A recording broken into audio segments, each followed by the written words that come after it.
안녕하십니까. 청신국제고등학교 석경준 학생입니다. 자, 그럼 이번 강의에서는 게스트메이션이랑 동의를 사용한 수학의 검토 방법에 대해서 알아볼 건데요. 일단 게스트메이션이라는 것은 뭐냐면 예를 들어서 저희가 이제 큰 숫자 가지고 계산을 한다고 가정을 하면 예를 들어서 저희가 돈 20만 원, 30만 원, 억 원까지 저희가 생각을 할 수 있죠. 저희 사회생활에서 사용하는 그 수의 단위로 따지면. 근데 수의 단위를 예를 들어서 내가 이제 40으로 나눈다, 2만을 40으로 나눈다 하면 물론 저희가 500이라는 것을 알지만 그 세 자릿수라는 것을 확실하게 알지는 못하죠. 그러니까 예를 들어서 2만을 40으로 나누는데 저희가 500이 될지 5천이 될지 딱 머릿속에 들어오지 않지 않습니까? 그래서 저는 유용한 방법을 하나 가르쳐 드리려고 합니다. 그게 숫자의 그 개수에 대해서 말씀을 드리는 건데요.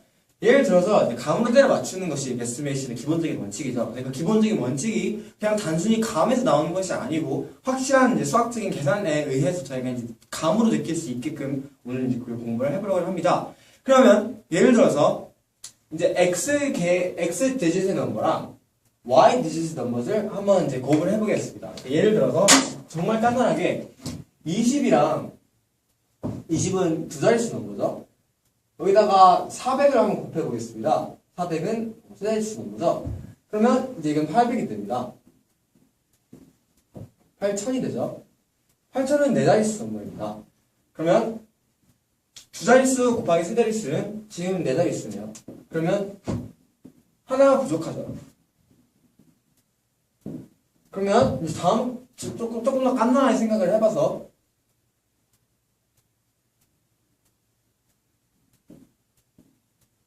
10 곱하기 10을 해보겠습니다. 그러면 두 자릿수 곱하기 두 자릿수인데 답은 100이죠. 여기도 두 자릿수인데 여기는 세 자릿수가 하나 나옵니다. 하나 더 필요하겠죠? 그러면 제가 생각을 할 수 있습니다. 내가 이제 x자리의 숫자를 곱하고 x자리의 숫자랑 y자리의 숫자를 곱해가지고 나오는 결과는 무조건 x 플러스 y에서 하나가 부족할 거다라는 생각을 할 수 있습니다. 하지만 예를 들어서 저희가 9 곱하기 90을 해보겠습니다. 여기서는 한 자릿수고 여기서는 두 자릿수인데 여기서는 저희가 지금까지 했던 거랑은 달리 세 자릿수가 나와요. 원래 하나가 붙어야 되는데 여기 세 자릿수라서 다르죠. 그러면 저희가 이제 느낄 것입니다. 무엇이 문제고 어떨 때 이제 x 플러스 y 마이너스 1이고 어떨 때 x 플러스 y인지. 그럼 거기에 기본적인 원칙이 하나가 있습니다. 답은 4랑 10을 기준점으로 보는 것입니다.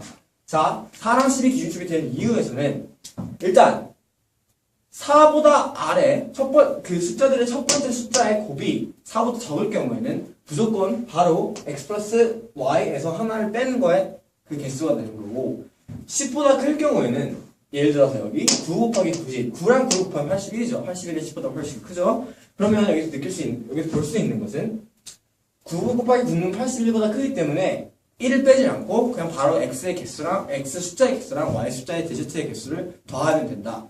하지만 그러면 4랑 10 가운데에 있는 숫자들은 어떻게 할까요? 그건 이제 의미에 따라서 결정이 된다고 말씀드리고 싶습니다. 예를 들어서 4랑 10이 가운데에 있는 숫자가 8이면 20 곱하기 4 해볼게요.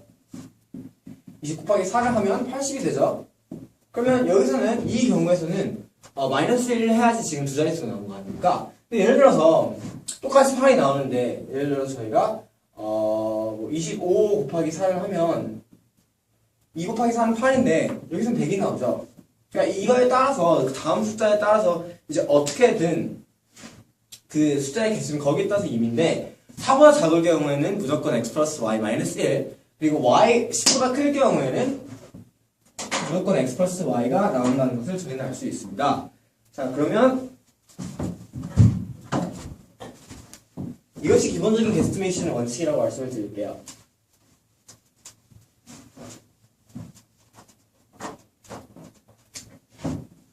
첫 번째 자리 숫자들을 곱해서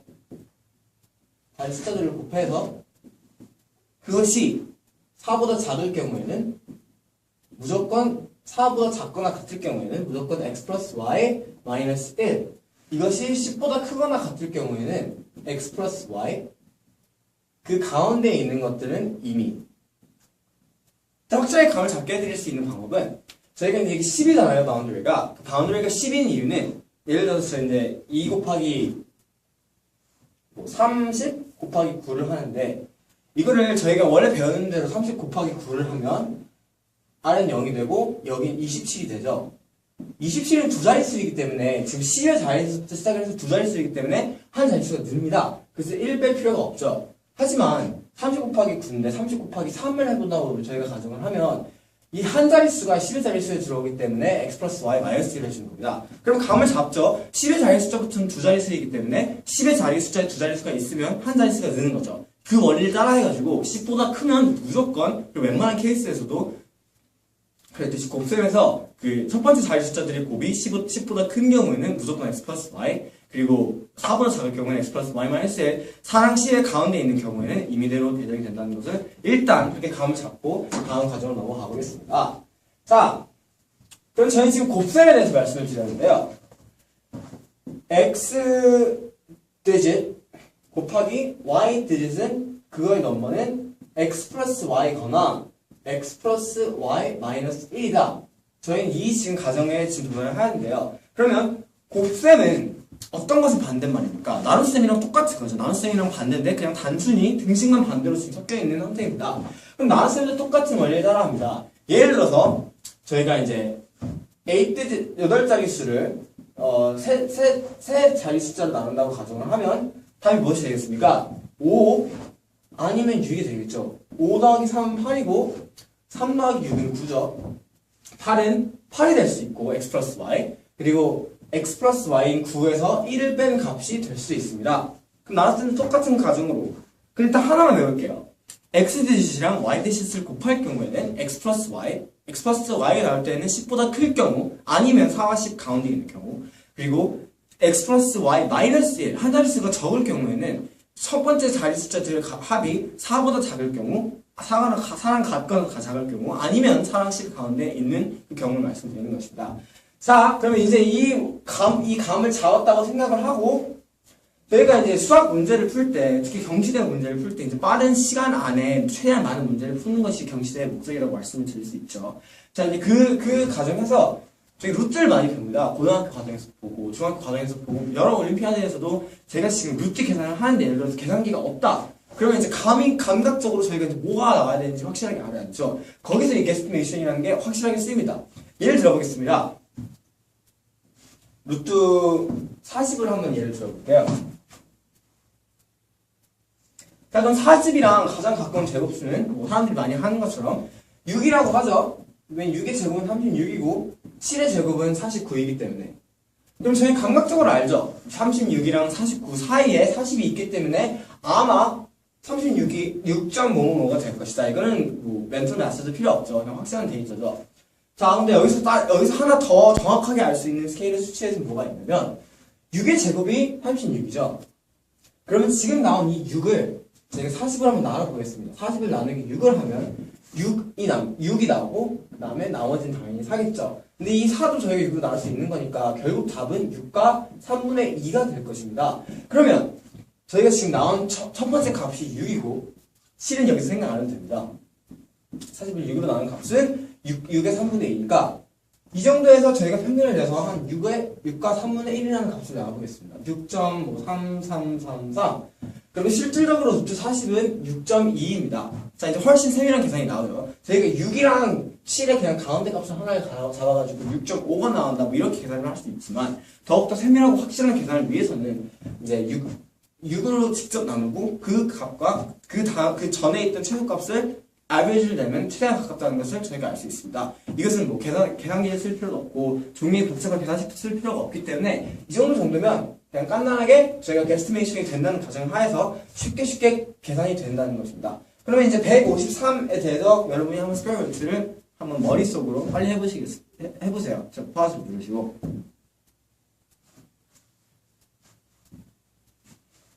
쉽죠? 153을 루트를 한번 빠르게 해보겠습니다. 자, 153에서 가장 가깝지만 적은 제곱수는 144겠죠. 왜냐하면 144는 12의 제곱이고 13의 제곱부터는 169이기 때문에 그 가운데 있는 건 153 요 안에 들어갈 것입니다. 그럼 일단 13의 제곱은 생각하지 않는다. 그럼 12가 있죠. 12의 제곱이랑 153을 12로 나눠보겠습니다. 153을 12로 나누면 저희가 게스티메이션 하는 것처럼 일단 두 자릿수가 나올 것이고 두 자릿수가 나오기 위해서는 12를 15가 한 몇 번 들어가죠? 한 번 들어가고 33 안에 12가 몇 번 들어가죠? 두 번이 들어가죠. 그러면 여기에 한 남는 건 9. 근데 이 9마다 12가 나올 수 있으니까 답은 12와 4분의 3이 나옵니다. 그 12와 4분의 3이랑 10이랑 가운데 숫자면 당연히 12와 8분의 3이 되겠죠. 실질적으로 이거와 루트 153의 실질적인 루트 153의 값이랑 차이는 0.1도 안 나는 것을 저희는 알 수 있습니다.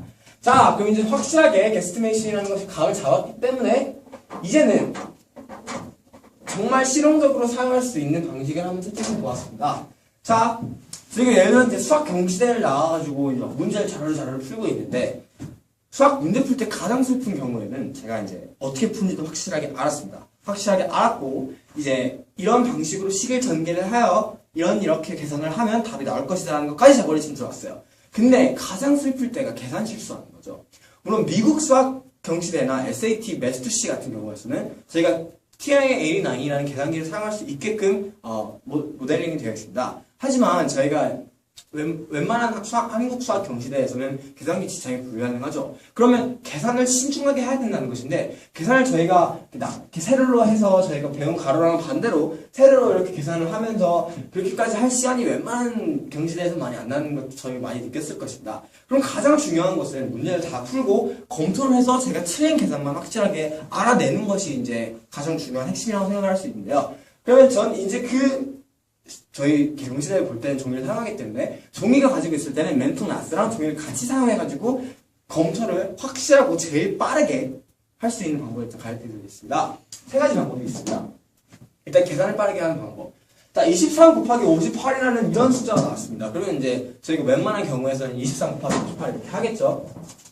23 곱하기 58 해서 세로로 곱해서 4, 204, 그리고 5 하고 하나 또 올라가고 또 이런 식으로 더 복잡한 계산을 하면 이제 머리가 아프죠. 두 자릿수 곱하는데 저희가 9보다는 100 곱하기 100까지 이러지 않는 이상 이렇게 하는 건 좀 머리가 아프죠. 머리가 아프기보다는 시간이 많이 걸린다는 걸 저희는 알 수 있습니다. 그러면 할 거면 웬만하면 그냥 빠르고 정확하게 좀 재밌게 하는 것도 나쁘지 않죠. 그러면 23 곱하기 58을 그냥 한번 대답해보겠습니다.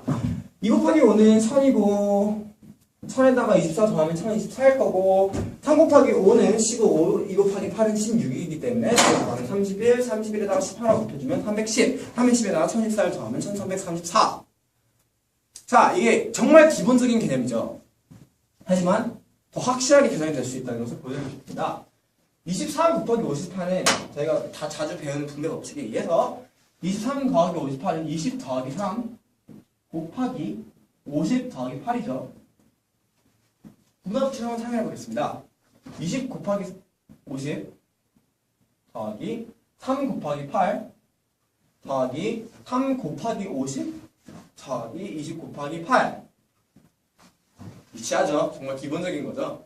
근데 저희가 여기서 알 수 있는 것은 20 곱하기 50은 첫 번째 자리 숫자를 곱해서 그다음 동그라미 두 개랑 더 붙여준 것입니다. 3 곱하기 8에서는 어차피 24를 맨 마지막에 더하는 게 맞죠. 그래서 24를 그냥 맨 마지막 숫자를 그냥 있는 그대로 넣어주고 그 다음에 3 곱하기 50 더하기 20 곱하기 8 저희가 이것도 계산하고 있으니 머리가 조금씩 아파오죠. 하지만 여기서 알 수 있는 것은 3 곱하기 5는 여기 안에 있는 거 20 곱하기 8은 여기 밖에 있는 거 3 곱하기 5 안에 거 해주고 더하기 2 곱하기 8 여기다가 10 하나만 곱해주면 이 값이 안에 나오죠. 그러면 깐난하죠. 23 곱하기 58은 이제 2 곱하기 5 하면 10이고 10에다가 동그라미 붙여주면 1000 1000에다가 3 곱하기 8하면 24 1000에다가 24 더하면 왼쪽에서 오른쪽으로 그냥 바로 더하면 1024 그냥 감각적으로 알 수 있는 거죠. 1024에다가 3 곱하기 5는 15일 거고 2 곱하기 8은 16일 거고 그럼 15 더하기 16은 310 31 더한 다음에 0을 하나 붙여주니까 1024에다가 310 더하면 왼쪽에서 오른쪽으로 1334라는 값이 확실하게 나옵니다. 자, 그럼 23 곱하기 58 이걸 크리스 크로스 메소드라고 하는 이유는 한 번 가고 두 번 가고 그 다음에 크리스 크로스 안에서 놀아주기 때문에 이렇게 깐난하게 말할 수 있는 방법입니다. 자, 그럼 이제 다음 검토 방법에 대해서 한번 말씀을 드리고 싶은데요. 이건 진짜 신기해요. 자, 314 곱하기 159가 49,926이다. 자, 이제 이거에 대한 확실한 검토 방법이 있을까요? 아, 물론 314 곱하기 159를 해서 뭐 여기 한번 해주고 여기 한번 해주고 여기 한번 해주고 하면 뭐 5분도 안 걸리겠어. 뭐 그렇게 많이 안 걸리겠어. 하지만 조금 더 깐나하고 조금 더 재밌게 그냥 웬만하면 빠르게 한번 해볼게요. 자, 3 더하기 1 더하기 4를 해볼게요. 그럼 8이 되겠죠? 그럼 1 더하기 5 더하기 9를 해보면 15가 되죠? 15를 여기서 1이랑 5를 더해서 6이 되겠죠? 그리고 이제 여기 있는 오른쪽에 있는 숫자에 대해서 한번 똑같이 해볼게요. 4 더하기 9 더하기 9 더하기 2 더하기 6. 그러니까 여기 있는 모든 자릿수를 더하면 8, 17, 13, 22, 22다가 8 더하니까 30이 되죠? 30에 있는 제수를 더해보겠습니다. 그럼 3이 되겠죠? 자, 8이 나왔고 6이 나왔고 3이 나왔어요. 근데 여기서는 지금 저희가 여기서 곱했어요. 그럼 8이랑 6을 곱해보겠습니다. 그럼 48이 나오는데 48이 3이랑 같을 리가 없죠? 똑같이 한 번 더 4 더하기 8 해볼게요. 4 더하기 8을 하면 12, 12도 두 자리 있으니까 마음에 안 들죠? 그러니까 1이랑 2를 한 번 더 해볼게요. 3. 3이랑 3이 같은 수가 나옵니다. 신기하죠? 그냥 제가 단순히 계속 한 자릿수를 만들어가지고 곱해서 나온 값이 있는 그대로 나오니까 저희는 이제 처음 보고 저도 이걸 처음 봤을 때 이게 말이 되냐, 이게 그냥 모든 공식이 이게 대입이 되냐 하는데 정말 되더라고요. 이 마법 같은 검토 방법에 놓여있는 원리는 9입니다. 9. 간단하게 설명해 드릴게요. 9는 10에서 하나를 뺀 숫자입니다. 이 성질 하나가 이렇게 검토 방법을 할 때 단순히 자릿수를 더해준다는 것만으로도 엄청 큰 도움이 됩니다. 저희가 어떤 수가 3의 배수인지 알아보기 위해서는 그 자리에 있는 숫자들을 다 더해서 그게 3의 배수일 경우 3의 배수가 맞다. 그리고 그 자리가 그 숫자가 9의 배수인지 확인을 하기 위해서는 그 자리에 있는 모든 숫자들을 더해서 9의 배수일 경우에 9의 배수다. 이렇게 흔히들 얘기를 하죠.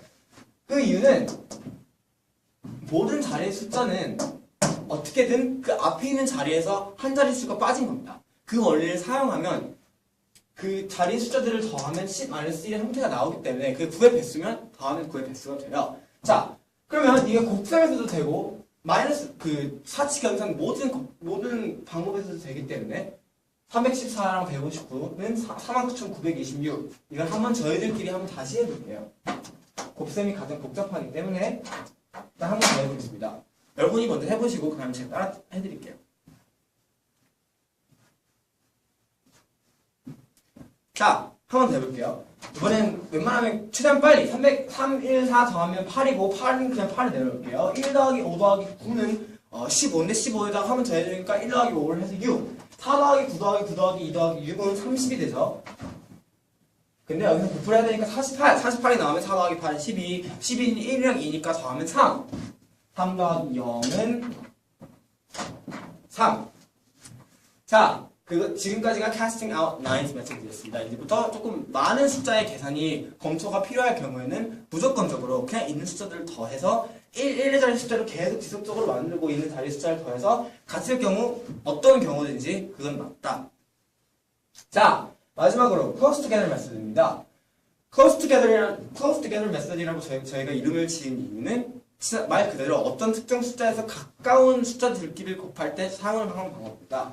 예를 들어서 제가 107 곱하기 111을 해볼게요. 그러면 감각적으로 저희가 어떻게 아냐면 118에다가 100을 곱해주고 118에다가 동그라미 하나 더 붙고 그 다음에 77을 더하는 겁니다. 그러면 이 숫자가 나오죠. 간단하죠? 왜 이러한 값이 나오고 이런 방법이 먹히는 이유는 똑같이 부메업식을 사용을 하는 겁니다. 자, z 플러스 a랑 z 플러스 b 이 경우에서는 이 두 개의 숫자는 이 z라는 숫자에 가깝기 때문에 close together 메소드라고 부르는 것입니다. 웬만하면 결국 그 z라는 숫자가 뭐 10의 배수이거나 100의 배수이거나 아니면 뭐 1000의 배수이다. 그 정도까지 계산을 할 때 정말 머릿속으로 편리하게 할 수 있습니다. Z가 이제 107 곱하기 111에서는 여러분 다 알다시피 Z가 이제 100이 되겠죠. 100에서 107은 7만큼 떨어져 있고 그 7이라는 숫자가 여기서 A가 되는 거고 B라는 숫자는 여기서 111이 100에서의 거리를 말하는 거기 때문에 11을 말하죠. 그러면 이것을 나열을 해보면 Z랑 첫 번째 숫자가 Z에서 떨어진 거리만큼의 숫자랑 B를 더해서 그거를 그냥 Z에다가 곱하고 그 쉬운 숫자에다가 곱하고 그 다음에 A, B를 따로 곱한 것을 더해주는 것입니다. 그럼 감각적으로 한번 해볼게요. 107 곱하기 111은 100에다가 7에다가 11을 더하면 118이고 118에다가 Z가 곱해졌으니까 118, 00 118, 00에다가 저희가 지금 7이랑 10이라는 숫자가 나왔으니까 118, 00 플러스 7, 17은 118, 77, 11,877. 자, 이러한 방법을 필수적으로 사용하는 건 아니지만 웬만한 사칙 연산이랑 웬만한 그 수학 경지대에서 나오는 검소가 필요할 때는 이 세 가지 카테고리가 웬만하면 들어옵니다. 특히 이 크리스크로스 메서드랑 복잡한 연산식을 확실하게 정리를 해야 될 때는 캐스팅 아웃 라인즈라는 이 구의 성질을 사용해서 만든 검수 방법이랑 마지막으로 가까운 숫자, 많이 쓰이진 않을지 모르겠지만 가까운 숫자들끼리 곱할 때는 어떤 한 기준점을 정해가지고 그 기준점을 기준으로 다른 사칙 연산을 분배 법칙에 의해서 한다. 이 세 가지 검수 방법과 게스티메이션을 해서 웬만한 숫자, 많은 디지털 넘버를 가지고 있는 숫자를 계산을 할 때 편리성을 강조하기 위해서 이 두 가지 개념을 가르쳐 드렸습니다. 감사합니다.